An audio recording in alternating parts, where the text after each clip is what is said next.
Hello, my name is Josh. I'm a member of the Church of Jesus Christ of Latter-day Saints, and I've recently been through a divorce.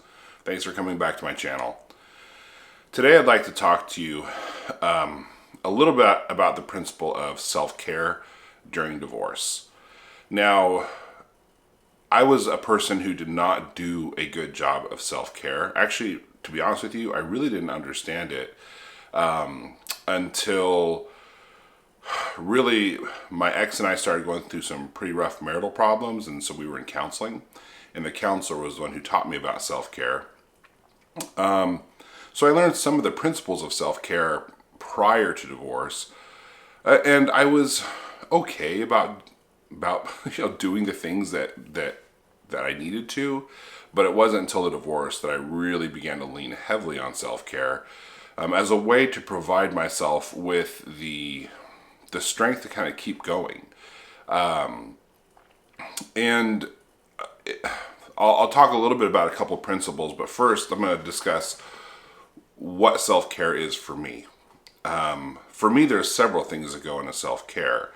And part of that is because, one thing we know in the gospel, right, that our soul is made up of our mind, or our spirit, and our body. I'd also probably argue that our mind is also tied into that. And so if you do something to take care of part of yourself, it affects other parts of yourself, if not directly, then indirectly. It's kind of that principle of rising tides raise all ships. There's another saying out there that says, you'll take the time to be healthy, or you'll take the time later to be sick. And so I see self-care very much in that vein. So for me, self-care involves exercise. And I have types of exercise that work well for me. Early on in my divorce process, that included going on walks regularly. It now includes, I still walk, as a matter of fact, but it includes going to the gym. And for me, lifting weights is a way that is a form of self-care that I have to do.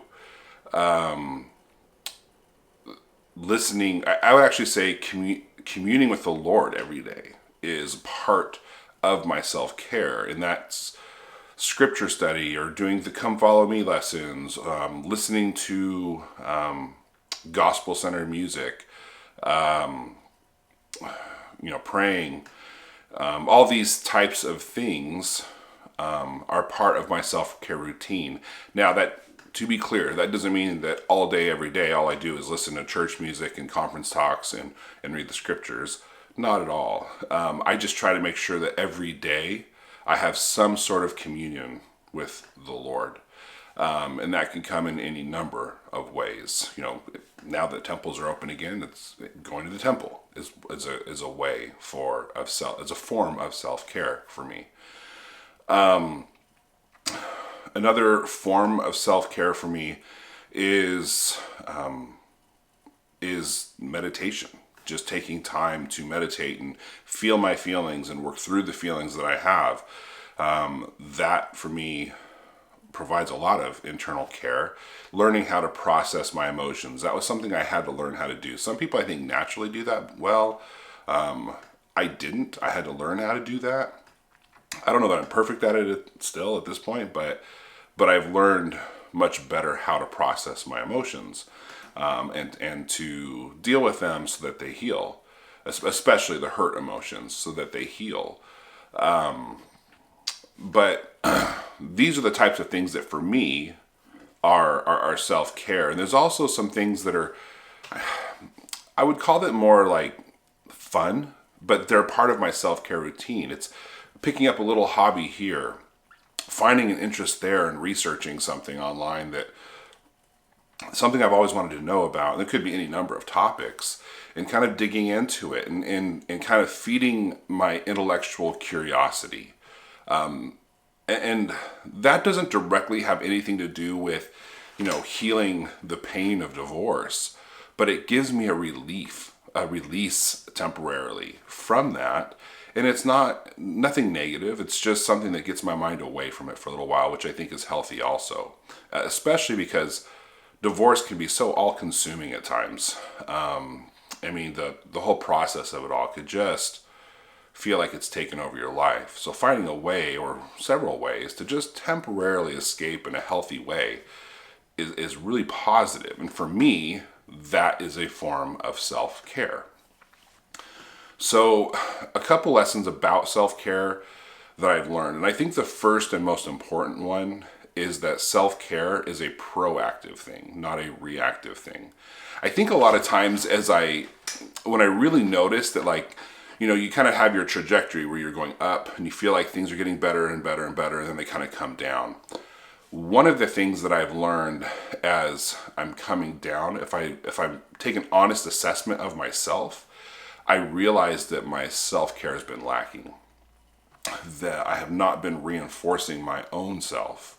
It's kind of a form of like nourishment for my own self. I haven't been nourishing myself in a way that is keeping me strong and uplifted. So then when those hard times do come, because they come in waves through divorce for sure, I'm not as prepared for it. I'm not as ready internally for it. So for me, self-care has become a very proactive thing. It is something that I do on a daily basis. I do it if I feel good. I do it if I feel bad. I do it all the time because all in all, it helps me in my healing process. And the other thing that I've learned with self-care is that it takes patience. Self-care isn't something that you do today and all of a sudden immediately, boom, like magic, things are better. It really is little bit by little bit. 1% here, 0.5% there, 1% here, and another percent there. And the accumulation of all of that is what matters. It's the accumulation of all those little things that we do to take care of ourselves that really help. Another thing that I think is worth mentioning with self-care is that it can change in time. So for instance, I remember very early on in the divorce process, when I was really depressed, especially when you have those days when you don't feel like doing anything. My kids would be watching TV. I found that if I would just go and sit with them and not try to weigh anything down, but just sit with them and watch TV with them, whatever show they were watching that I probably had no desire to watch. It was just being with them helped lift my spirits. Now, you can argue that that can be true all the time, but I don't deal with that depression anymore. And so because of that, that's not something that I have to do to help lift my spirits or any kind of form of, I call it temporary self-care. So my point is there are things that self-care may include for a season of time, but they may only be for a season of time. But then there's some things that are much more long-term. I will say this as kind of a final note. Much of the self-care that I do now will hopefully follow me for the rest of my life. Whether I'm single, whether I get remarried, whatever the circumstance may be, these self-care tools that are put in place now are meant to keep me healthy forever. And by healthy, I don't just mean physically. I mean mentally, emotionally, spiritually, physically healthy.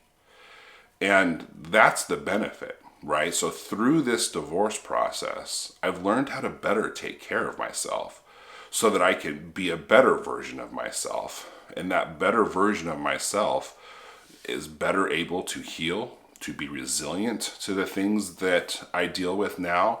And I still at times deal with sadness from one thing or another from the divorce. But now, partially because of the healing process just taking care of itself, but partially because I've taken care of myself through self-care, they move a lot faster.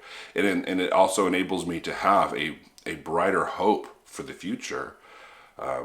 all because I'm able to take care of myself and learn how I can take care of myself. Anyways, as I've said before, I'm a member of the Church of Jesus Christ of Latter-day Saints, and this channel is not endorsed by the church. I'm not a counselor or a therapist. I've just been through a divorce. I've learned a few lessons, and I'm hoping to share them so that anyone else going through divorce doesn't feel alone, that they feel that there is hope, and that that some of these lessons can potentially help you too. Thanks for coming to my channel.